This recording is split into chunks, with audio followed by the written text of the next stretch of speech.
정부는 앞으로도 일본으로부터 새로운 사과를 받는 게 능사는 아니라고 밝혔습니다.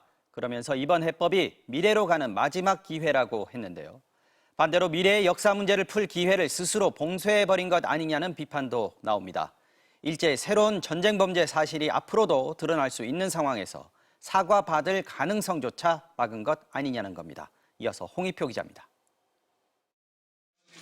일본의 배상은 물론 새로운 사죄도 없이 우리가 너무 많은 양보를 한 것 아니냐는 질문에 정부는 이렇게 답했습니다. 과거사에 대해서 일본으로부터 새로운 사죄를 받는 것이 능사는 아니라고 생각을 합니다. 그러면서 일본이 통절한 반성 등을 밝혔던 기존의 사죄 담화를 일관되고 충실하게 이행하는 게 중요하다고 밝혔습니다. 하지만 정부 입장은 더 이상 추가 사죄는 없다는 과거 아베 총리 담화의 논리와 유사하다는 지적이 나옵니다.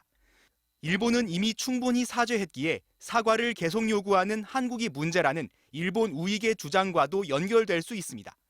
その先の世代の子どもたちに謝罪し続ける宿命を背負わせるわけにはいかない。 강제동원 피해자 측은 애초에 일본의 사죄를 받은 적도 없다는 입장인데 기존 사과로 충분하다는 일본 입장을 정부가 사실상 받아들인 셈입니다. 새로운 사죄가 필요 없다는 입장은 군함도나 사도광산 등에서 강제동원 역사를 밝히지 않는 일본의 논리에 이용될 수 있습니다.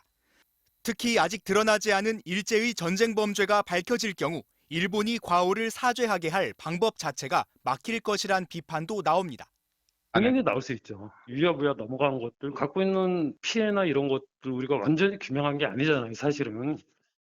일본군 위안부 문제 역시 해방 이후에도 감춰져 있다가 1991년 김학순 할머니의 증언 뒤 사죄를 요구하게 된 사례가 있습니다. 또 배상의 우리 기업들, 특히 한일 청구권 협정 수혜 기업이 나서게 된 것도 배상 문제는 청구권 협정으로 모두 해결됐다는 일본의 주장에 힘이 실리게 됐다는 우려가 나옵니다. MBC 뉴스 홍익표입니다.